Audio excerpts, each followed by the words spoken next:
Mapagpalang araw sa inyong lahat. Narito na naman ang panibagong kwento na pinamagatang Kababalagan sa Morgue. Sa isang lumang bayan sa probinsya, may isang gusali na matagal nang nakatayo sa gilid ng sementeryo.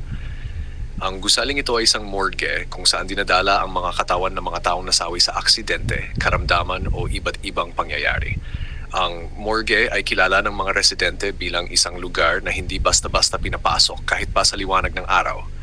Madalas ay napapalibutan ito ng malamig na hangin at tila may kung anong bigat sa bawat sulok ng paligid. Kahit ang mga manggagamot at mga tauhang nagtatrabaho rito ay may mga sariling kwento ng kababalaghan.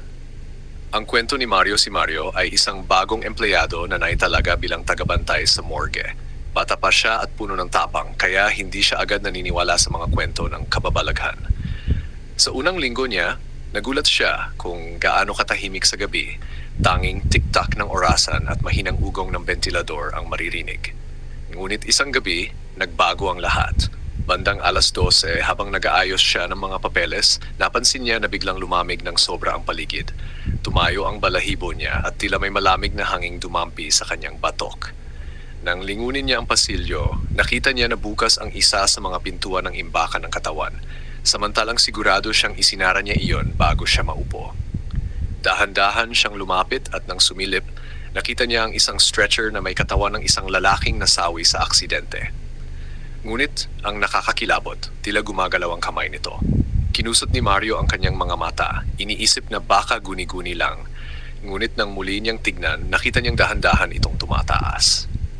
Napaatras siya, ngunit laking gulat niya nang marinig ang isang paus na boses. Masakit, masakit. Halos mabitawan niya ang flashlight. Nanginginig ang kanyang tuhod at mabilis na lumabas ng silid.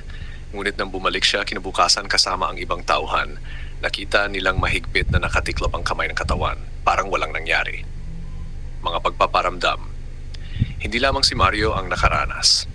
Ayon sa mga matagal na nagbabantay doon, may mga gabi na maririnig ang mga yapak sa pasilyo kahit wala namang tao. May mga ilaw na kusang nagbubukas at nagsasara.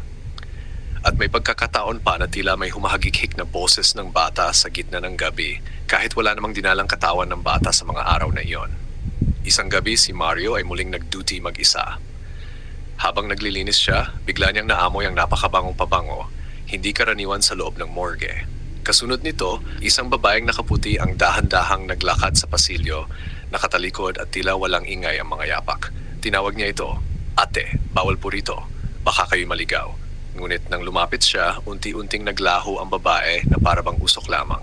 Naiwan si Mario na nanginginig, hawak-hawak ang kanyang dibdib. Ang sumpa ng morgue. Ayon sa matanda, ang morgue na iyon ay itinayo sa lupa na dating libingan ng mga sundalo noong panahon ng digmaan. Marami raw sa kanila ang hindi nabigyan ng maayos na libing, kaya hanggang ngayon ay ligaw pa rin ang kanilang mga kaluluwa. Ang iba ay nagpaparamdam upang humingi ng dasal, habang ang iba naman ay tila hindi matanggap ang kanilang biglaang pagkasawi. Kaya tuwing gabi, tila nagiging daanan ng mga ligaw na espiritu ang gusali. Ang huling duty ni Mario. Matapos ang ilang buwan ng sunod-sunod na kababalahan, dumating ang gabi na hindi na nakayanan ni Mario ang takot.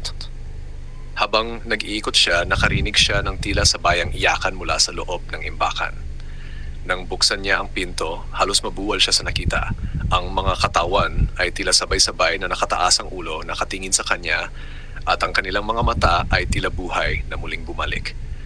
Tumakbo si Mario palabas ng gusali at hindi na muling bumalik. Hanggang ngayon, walang nakakaalam kung ano talaga ang nangyayari sa morgue na iyon. Ngunit isang bagay ang malinaw, ang mga kaluluwang naroon ay patuloy na nagpaparamdam, naghahanap ng kapayapaan na hindi pa nila matagpuan.